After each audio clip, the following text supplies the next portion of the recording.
जल्दी माफ़ी चाहता हूँ। मेरे पास कार्यक्रम की सूचना 11 बजे की थी, तो मैं काफ़ी पहले आ गया था और यहाँ से बहुत दूर जाना है। तो ऐसी समय की कोई ऐसी बाध्यता और कमी नहीं है। समय और उम्र सबके लिहाज से भी मैं छोटा हूँ और मैं ऐसी चीज़ों में कोशिश करता हूँ, क्योंकि वैसे स्वाभाविक रूप से राजनीति में आने के बाद समय अपने आप खराब हो जाता है, खराब चलने लगता है।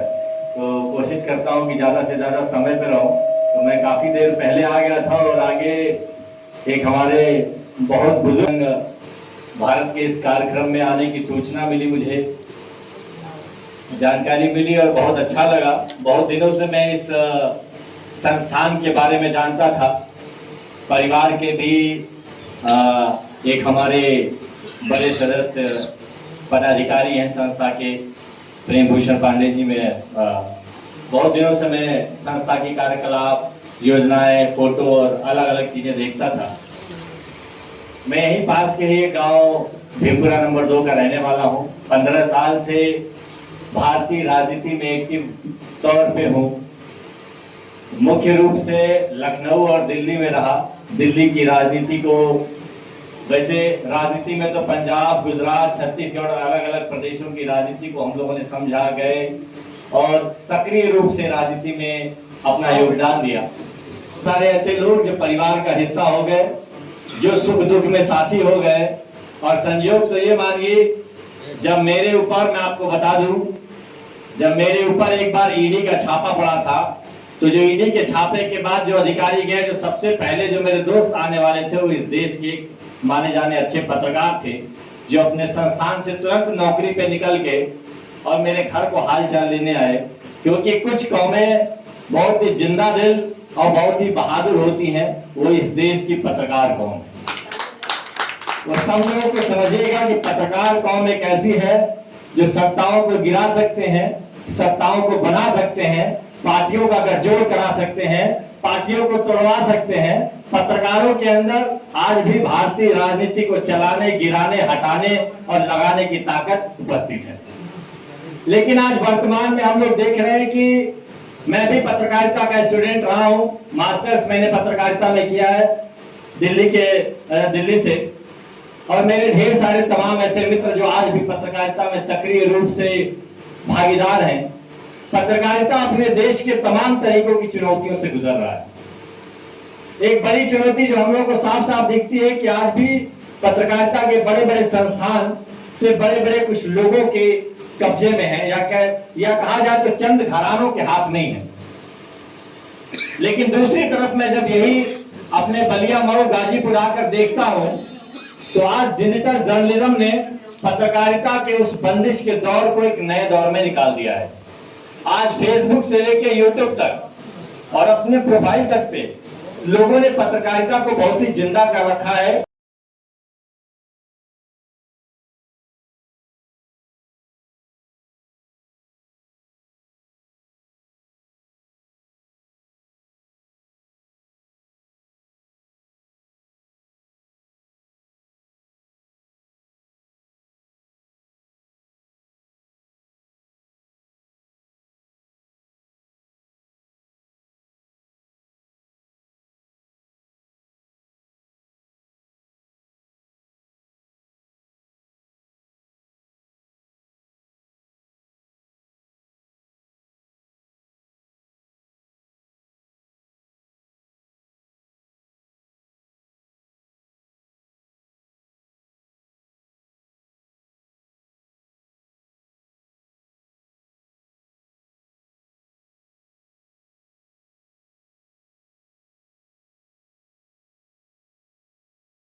राष्ट्रीय पत्रकार संघ के कार्यालय का उद्घाटन था।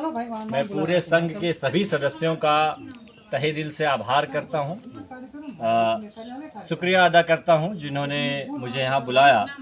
और ये जो कार्यालय का उद्घाटन था, इतने ढेर सारे पत्रकार एक ब्लॉक स्तर पे इकट्ठा होना सामूहिक रूप से आज की पत्रकारिता जिंदा है, ये दिखाता है, ये इसका प्रमाण है कि आज इस ब्लॉक स्तर पे 50 से ज़्यादा पत्रकार इकट्ठा होकर पत्रकार संघ के इस कार्यालय के उद्घाटन में उपस्थित हैं। यह देखकर बहुत ही खुशी हुई। इस देश के लोकतंत्र को बनाने का, बचाने का और बनाने का ये दोनों जिम्मा चौथे स्तंभ पत्रकारिता और पत्रकार साथियों पर ही है। आज का लोकतंत्र जो विपक्ष की भूमिका निभाते हुए मुझे दिखता है कि आज के लोकतंत्र में अच्छी पत्रकारिता की और ज़्यादा ज़रूरत है। इस देश में जिस तरीके की तानाशाही आ रही है, इस देश में जिस तरीके के आईटी कानून आ रहे हैं, जिस तरीके से इंस्टाग्राम से लेकर यूट्यूब से लेकर फेसबुक बैन के नाम पर पूरे देश के पत्रकारों को डराया जा रहा है, कैसे छत्तीसगढ़ से लेकर बस्तर तक पत्रकारों की हत्याएं की जा रही हैं, इस दौर में बहुत ही ज़रूरी है पत्रकारों का जिंदा होना और जिंदा होते हुए नज़र आना, और इस पूरे समाज के लोग, जो मेरे जैसे विपक्ष के लोग हों, समाज के लोग हैं, जनता भी हैं, उनको भी इन पत्रकारों का साथ देना। असर पा रहा था। अभी आपके उस बयान के बाद से वो उस रोड पे काम लग गया, क्या कहना चाहेंगे? देखिए, ये सरकार कहीं से ये मत समझे कि सरकार को जेसीबी से उस सड़क को बनवाने लगी है तो मैं पीछे हट जाऊँगा। निर्भया का आंदोलन इस देश में इस एक राष्ट्र चेतना का आंदोलन था, महिलाओं के सशक्तिकरण का एक आंदोलन था, जिसके बाद निर्भया कानून बना। उस निर्भया के गांव की सड़क के अगर हालात ये रहेंगे कि लोग सड़क से ज़्यादा खेत से जाना सुगम समझेंगे तो ये बहुत ही शर्म का विषय है। निर्भया के नाम पर जो दामिनी अस्पताल बना, उसमें डॉक्टर आज भी संडे टू संडे आते हैं। ये पूरे देश के लिए शर्म की बात है। आज भी उत्तर प्रदेश की सरकार से मेरा निवेदन है कि आपने सड़क का निर्माण शुरू करा दिया है, सड़क को अच्छी बनवाइए भी और अस्पताल का सुचारू रूप से संचालन भी करिए। निर्भया किसी दल, किसी जगह, किसी एक समाज की बेटी नहीं, इस देश की बेटी थी। उन्होंने इस पूरे देश को ताकत दिया कि किस तरीके से महिला सुरक्षा जरूरी है, महिलाओं का सशक्तिकरण जरूरी है। सरकार, उत्तर प्रदेश की सरकार से मैं निवेदन करता हूं कि जिस तरीके से वहां के लोग जागृत हो चुके हैं और वो अपनी सड़कों के लिए जगह, आपने सड़क बनवाया, अभी अस्पताल का काम बाकी है, आप अस्पताल का भी सुचारू रूप से संचालन शुरू कराइए। सर्वेश मिश्रा जी, आम आदमी पार्टी की सरकार सरकारी विद्यालय में जिस तरीके से दिल्ली में जो व्यवस्थाएं हैं कि हर वर्ग के लोग अब सरकारी विद्यालय में पढ़ने जाते थे जब आम आदमी पार्टी की सरकार थी, लेकिन उसी तरीके से आज भाजपा की सरकार में ये सब पूरे प्रदेश में सरकारी स्कूल का जो व्यवस्था है वो आप देख ही रहे हैं। अध्यापक विद्यालय नहीं जाते हैं, समय से विद्यालय नहीं खुलता है। यदि समय से विद्यालय खुल भी गया, अध्यापक चले भी गए तो पढ़ाई नहीं होती है। इस पर क्या कहना चाहेंगे? देखिए, इस भारतीय जनता पार्टी की सरकार के लिए शिक्षा और चिकित्सा दोनों इनकी मुद्दों की राजनीति में नहीं है। और ऐसा थोड़े कि स्कूल और अस्पताल बन जाएंगे तो सिर्फ आम आदमी पार्टी, सपा और बसपा वाले पढ़ने जाएंगे, सभी पार्टियों के लोगों के बच्चे पढ़ने जाएंगे। मुद्दों की राजनीति इस देश की राजनीति से ख़त्म हो चुकी है, और जब तक मुद्दों की राजनीति नहीं करेंगी पार्टियां, तब तक कुछ नहीं होगा। 5000 से ज़्यादा स्कूल, 1 लाख स्कूल पूरे देश में बंद हुए। जिस समय दौर है कि स्कूलों की संख्या बढ़ाई जाए, उस समय स्कूल बंद किए जा रहे हैं। ये शर्म का विषय है।